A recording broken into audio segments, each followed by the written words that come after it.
नमस्कार विद्यार्थी मित्रांनो, विजन गव्हर्नमेंट जॉब या आपल्या फ्री एज्युकेशन चॅनलवरती आपलं पुन्हा एकदा स्वागत आहे. आज आपण पंचवार्षिक योजना भाग 1 बघणार आहोत. हा इकॉनॉमीशी रिलेटेड टॉपिक आहे. ह्याच्यामध्ये अशा टोटल आतापर्यंत सध्या 12 पंचवार्षिक योजना राबवण्यात आल्यात. तर या 12च्या 12 पंचवार्षिक योजना आपण करणारच आहोत, कारण याच्यामध्ये एक्झाम्समध्ये या सगळ्या पंचवार्षिकशी रिलेटेड क्वेश्चन विचारले जातात. ओके, त्या जोड्या लावामध्ये असतात किंवा 4 लाईनरमध्ये असतात. तर एखादा प्रश्न तर 100% येतोच. तर आता हे आपण नुसता अभ्यास न करता याचा बारकाईने अभ्यास करण्यासाठीच फक्त आज पहिली पंचवार्षिक योजना करणार आहोत. ओके, येणाऱ्या लेक्चर्समध्ये 3-4 भागांमध्येच आपण या 12च्या 12 पंचवार्षिक योजना संपू. बट सुरुवातीला आपण फक्त एकच पंचवार्षिक योजना करू आजच्या लेक्चरमध्ये. तर वेळ न वाया घालवता आपण सुरू करूया. मित्रांनो, हा असिस्टंट 2013 मध्ये विचारलेला प्रश्न आहे की खालीलपैकी कोणती जोडी चुकीची आहे. तर 4 ऑप्शन आहेत तुमच्याकडं. त्यामध्ये विचारले की पहिली पंचवार्षिक योजना ही 51 ते 56, दुसरा ऑप्शन आहे की तिसरी पंचवार्षिक योजना ही 66 ते 71, 6वी पंचवार्षिक योजना ही 80 ते 85 आणि 10वी पंचवार्षिक योजना ही 2002 ते 2007. तर याच्यापैकी आपल्याला जे योग्य पर्याय आहे आणि जी चुकीची जोडी आहे ते ओळखायचं आहे. तर आता हे माहिती असण्यासाठी आपल्याला याच्यातल्या ज्या पहिल्या पंचवार्षिक योजना ते 12वी पंचवार्षिक योजना याचा कालखंड माहिती पाहिजे. तसंच त्याच्यातले जे ठळक मुद्दे आहेत, ठळक वैशिष्ट्ये आहेत प्रत्येक पंचवार्षिक योजनेचे काही, ते माहिती पाहिजेत.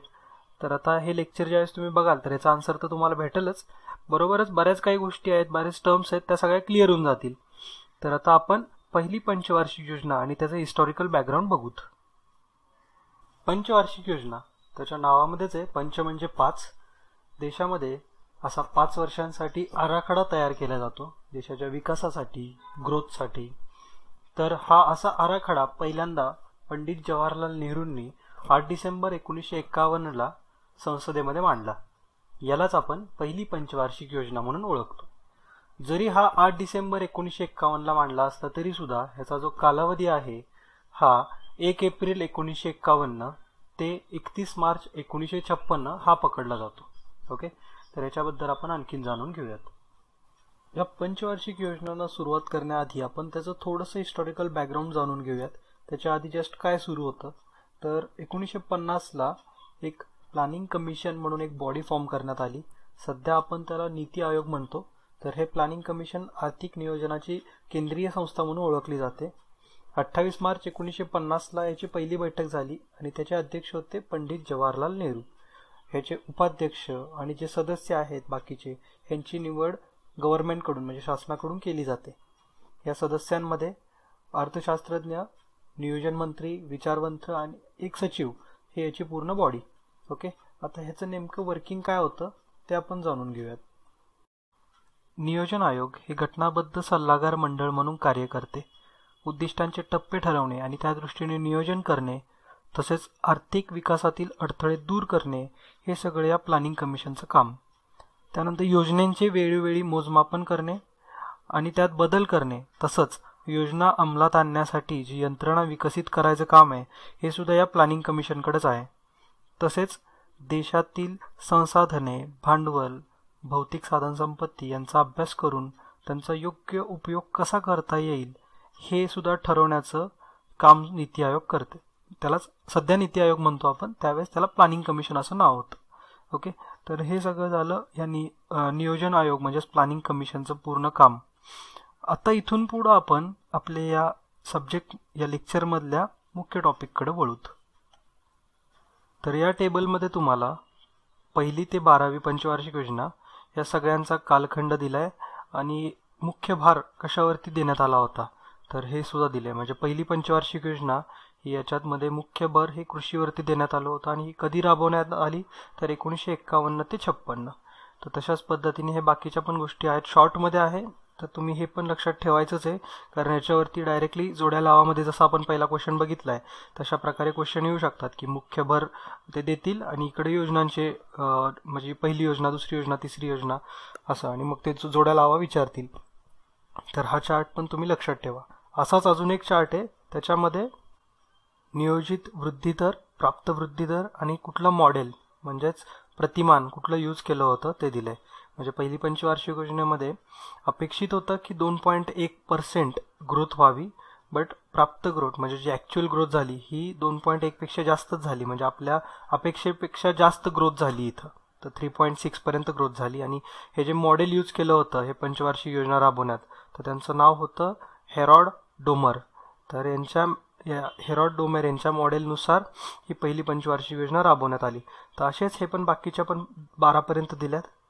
आणि काही काही ठिकाणी ज्या मिसिंग आहेत, तर इथं कुठलंच मॉडेल यूज केलं नव्हतं. इथं स्वतः ट्रायल अँड एरर ह्या मेथडनुसारच अप्लाय करण्यात आलं होतं. तर हे तुम्ही व्यवस्थित एकदा पाठ करण्याचा प्रयत्न करा. नियोजित वृद्धी दर तर तुम्ही लक्षात ठेवा, हे तुमच्या ॲनालिसिससाठी कामी पडेल, की तुम्हाला पण कळेल की कुठल्या पंचवार्षिक योजनेमध्ये म्हणजे कुठल्या गव्हर्नमेंटच्या अंडर आपण चांगलं काम केलं आहे. अजून ह्याच्यामध्ये असे पण बरेच इफेक्ट्स आहेत की जे युद्धामुळे वगैरे झालेत, तर तिथं आपली ग्रोथ थोडी मंदावली गेली आहे. तर अशा बऱ्याच गोष्टी आहेत. मग त्याचं तुम्ही व्यवस्थित ॲनालिसिस करा. ओके.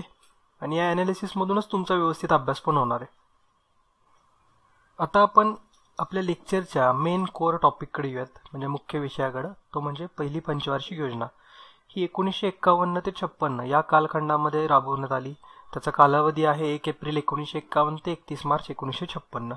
याचे अध्यक्ष होते पंडित जवाहरलाल नेहरू आणि यांचे जे उपाध्यक्ष होते ते होते गुलजारीलाल नंदा.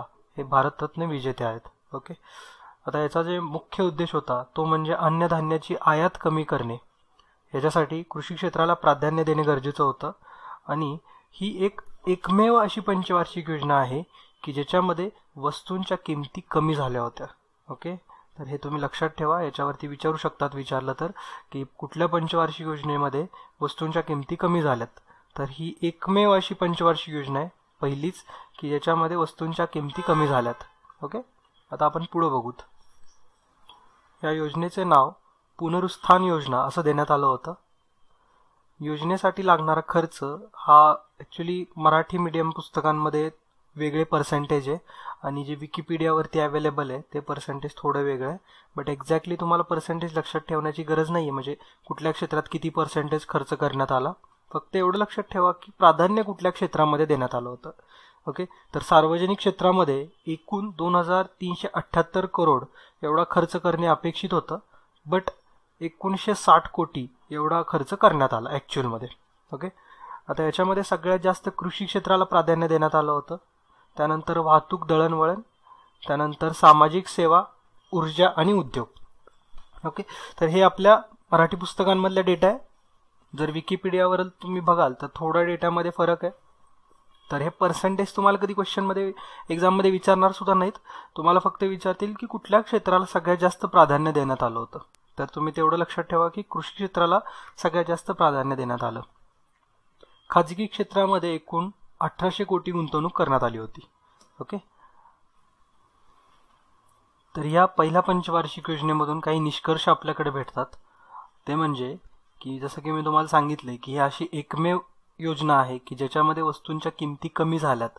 हे कमी झाल्या वाढणं हे कशावरती ठरतं, तर ते एक WPI नावाचा एक इंडेक्स असतो, त्याला होलसेल प्राईस इंडेक्स म्हणतात. आता याच्या ज्या टेक्निकल टर्म्स आहेत आपण त्याच्यावरती ज्यावेळेस लेक्चर बनवू त्यावेळेस बघू. पण आता फक्त एवढं लक्षात ठेवा की हा जो निष्कर्ष या योजनेतून असा निघाला आहे की ही पहिली अशी योजना आहे की ज्याच्यामध्ये वस्तूंच्या किमती कमी झाल्या. ओके. आता ते इंडेक्स बघितलं तर 1952 मध्ये WPI 100 होता. ओके. होलसेल प्राइस इंडेक्स हा 100 होता.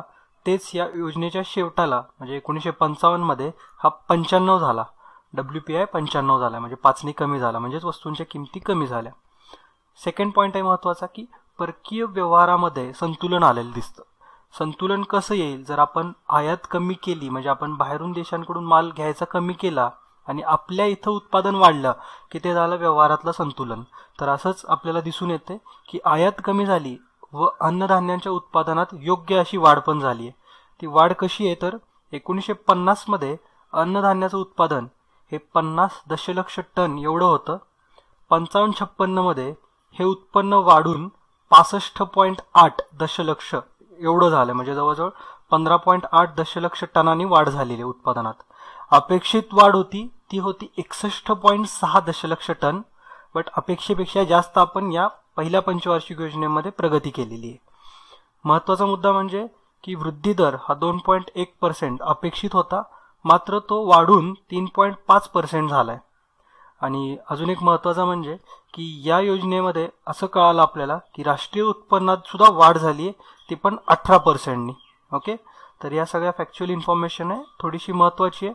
आणि विचार करा, याच्यातून आपल्याला कळते की पहिली पंचवार्षिक योजना ही योग्य रीतीने अंमलबजावणी करण्यात आली होती. तर आता आपण या योजनेमध्ये काही महत्त्वाचे प्रोजेक्ट्स पण घडून आलेत, ज्याचा की आपल्याला सध्यासुद्धा खूप फायदा होतोय. तर ते प्रोजेक्ट्स कुठले होते तर तेच बघू आपण. तर मित्रांनो, आपण हे प्रोजेक्ट का बघतोय, ओके, हे प्रकल्प का बघतोय, कारण ह्या प्रकल्पावरती UPSC मध्ये क्वेश्चन येतात. आता MPSC हळूहळू UPSC ला फॉलो करतेच, तर आपण त्या दृष्टीनेच थोडा अभ्यास करू, कारण थोडंसं फक्त एक्स्ट्रा नॉलेज अजून घ्यायचं आहे. मग आपण घेऊयात ते, कारण कुठल्या ना कुठल्या एक्झाममध्ये तुम्हाला येणारच आहे परत. तर हे आपण प्रोजेक्ट्स बघू आणि UPSCच्या पॉईंट ऑफ व्ह्यूने अभ्यास करू, जेणेकरून आपल्याला MPSC मध्ये याच्यापेक्षा सोपे क्वेश्चन्स किंवा या लेवलचे क्वेश्चन्स सुद्धा आपल्याला सॉल्व्ह करणं सोपं होईल. ओके, तर एक महत्त्वाचा प्रोजेक्ट आहे तो म्हणजे दामोदर खोरे विस्तार प्रकल्प. हा प्रोजेक्ट हा पहिल्या पंचवार्षिक योजनेमध्ये झाला आहे. याचा फायदा पश्चिम बंगाल व झारखंड या 2 राज्यांना होतोय. सध्या पश्चिम बंगाल न म्हणता आपण त्याला बंगाल म्हणू, कारण त्याचं नाव रिसेंटली चेंज झालेलं आहे. तर बंगाल आता लक्षात ठेवा, बंगाल व झारखंड. ॲक्च्युली नावावरून एक गोष्ट आठवली की मला बरेच जण म्हणतात की सर तुम्ही हिंदुस्थान का म्हणताय भारताला, भारत का म्हणत नाही, इंडिया का म्हणत नाही. तर हे मी माझ्या सोयीनुसार यूज करतोय. मी माझ्या लहानपणीपासून हिंदुस्थान हा वर्डच शिकत आलेलो आहे, माझ्या वडिलांकडून, माझ्या आजोबांकडून, त्यांच्या आधीच्या पिढीकडून. तर मी हिंदुस्थान म्हणायला आणि इंडिया म्हणायला दोन्हीमध्ये मी काही डिफरन्स समजत नाही. दोन्ही गोष्टी माझ्यासाठी तेवढ्याच प्राऊड फील आहेत. तर तुम्ही असं काही याच्यावरून वेगळा तर्क काढू नका की मी हिंदुस्थान म्हणतोय म्हणजे काही वेगळं आहे की काय. तर असं काही नाही आहे. तर माझ्या सोयीनुसार मी काही ठिकाणी हिंदुस्थान वर्ड यूज करतो आणि काही ठिकाणी इंडिया किंवा भारत हे दोन्ही वर्डसुद्धा यूज करतो. तर असं काय याच्यातून मी तर पसरवत तर नाहीयेच की मी तुम्हाला म्हणत पण नाही आहे हिंदुस्थान म्हणा. काही लोक आहेत असे म्हणणारे की सर तुम्ही का बिंबवताय मनांमध्ये. तरी असं काही बिंबवत वगैरे काही नाही आहे, हे फक्त मी माझ्या सोयीनुसार म्हणतो याला. तर आता ठीक आहे, मी माझ्या प्रयत्न करेलच की काही ठिकाणी भारत पण यूज कराल, इंडिया पण यूज कराल. ओके, तर याच्यातून काही असा वेगळा अर्थ तर्क काढू नका. हां, आता या समितीबद्दल आपण बोलूत, या प्रकल्पाबद्दल.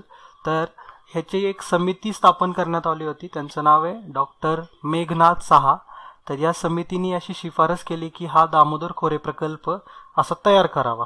आणि हा प्रकल्प ऑलरेडी अशा टाईपचा एक प्रकल्प अमेरिकेमध्ये टेनिस खोरे, त्या खोऱ्यामध्ये पण असाच एक प्रकल्प आहे, त्याचीच थोडीफार कॉपी पेस्ट म्हणता येईल. तर तशा प्रकारचा हे दामोदर खोरे विस्तार या बंगाल आणि झारखंड या 2 राज्यांमध्ये बनवण्यात आला आहे. तर या प्रकल्पामध्ये एकूण 4 धरणे बांधण्यात आली. एक म्हणजे पानशेत धरण, जे की दामोदर नदीवरती आहे. दुसरं म्हणजे कोनार धरण, त्यानंतर तिलैया धरण आणि मेथॉन धरण. तर हे धरण कुठल्या नदीवरती आहेत हे एकदा तुम्ही व्यवस्थित लक्षात ठेवा. ओके, याचा येणाऱ्या एक्झाममध्ये तुम्हाला बऱ्याच म्हणजे क्वेश्चन दिसू शकतात आणि हे आपल्या नॉलेजमध्ये पण भरच पडतीये. असाच आता एक दुसरा पण एक प्रोजेक्ट आहे, तो आपण बघूत.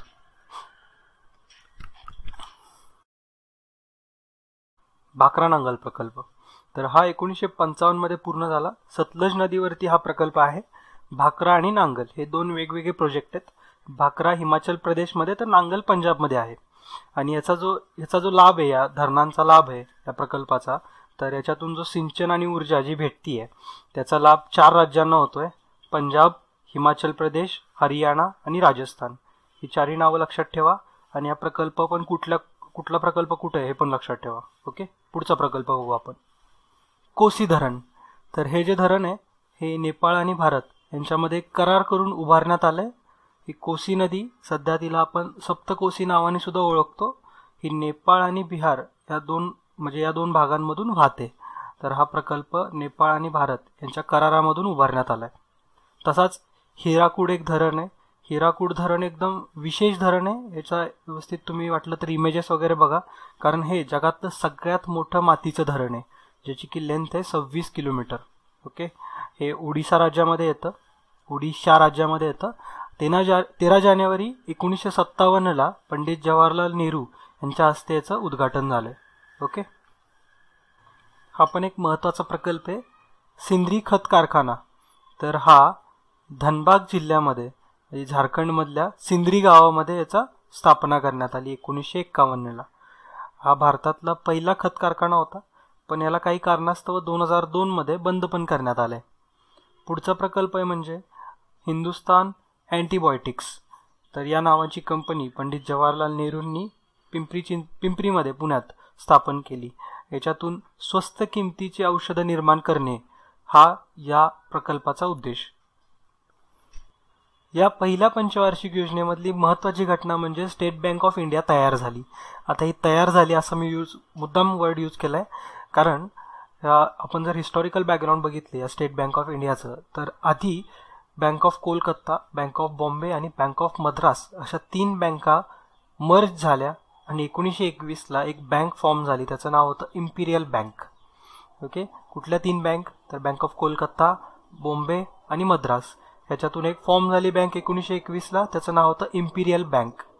या इम्पिरियल बँकेचा 1 जुलै 1955ला राष्ट्रीयकरण झालं आणि त्यातूनच त्याला नाव स्टेट बँक ऑफ इंडिया भेटले.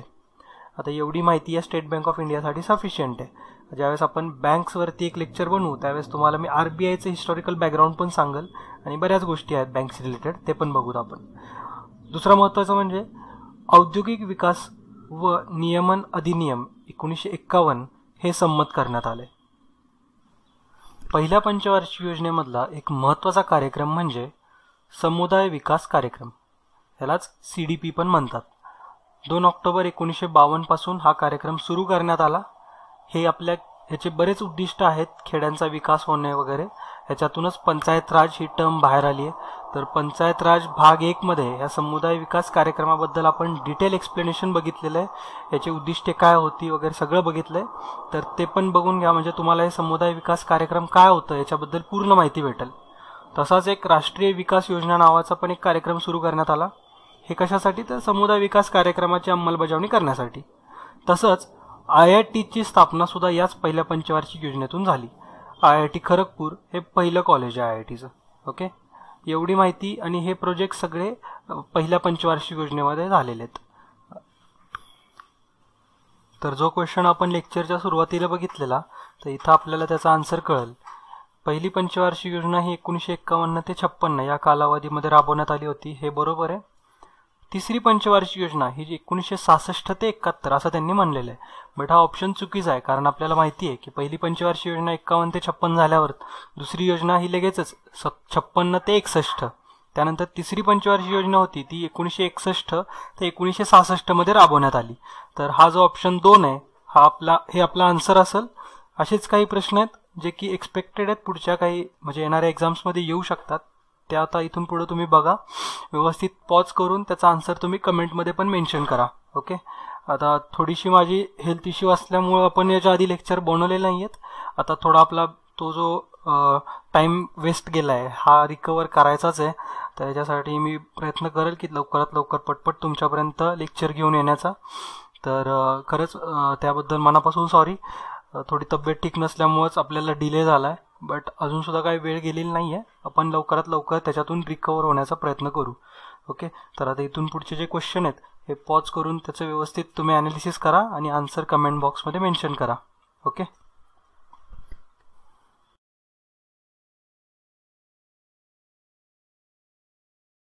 तर मित्रांनो, या लेक्चरमध्ये तुमच्याशी एवढंच बोलायचं होतं.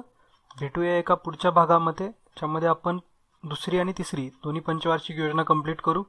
ओके, तर हे लेक्चर आवडलं असेल तर त्याला नक्की लाईक करा आणि चॅनलला ज्यांनी कोणी सबस्क्राईब केलेलं नाही आहे त्यांनी चॅनलला सबस्क्राईब पण करा. ओके, आणि सबस्क्राईब केल्यानंतर एक छोटीशी बेलसारखं साईन तुम्हाला त्या सबस्क्राईब बटनाच्या शेजारी दिसेल. त्याच्यावरती ज्यावेळेस तुम्ही क्लिक कराल त्यावेळेस ज्या सगळ्या नोटिफिकेशन्स असतील त्या तुम्हाला येत राहतील. त्या बेलच्या तिथं जसं आपल्याला व्हॉट्सअपचा मेसेज येतात तसं तिथं दाखवतील. ज्यावेळेस तुम्ही मला कमेंट कराल काही आणि मी ज्यावेळेस रिप्लाय देईल तर लगेचच त्या नोटिफिकेशनमध्ये तुम्हाला तिथं दाखवाल. ओके, तर त्यामुळे तुम्हाला माझ्याशी कॉन्टॅक्ट करणं इझी होईल. तर ज्यांनी कुणी चॅनलला सबस्क्राईब केलेलं नाही आहे त्यांनी चॅनलला सबस्क्राईब पण करा. ओके, तर भेटूया आपण पुढच्या भागामध्ये. तोपर्यंत जय हिंद, जय महाराष्ट्र, धन्यवाद आणि बेस्ट ऑफ लक तुमच्या येणाऱ्या एक्झाम्ससाठी.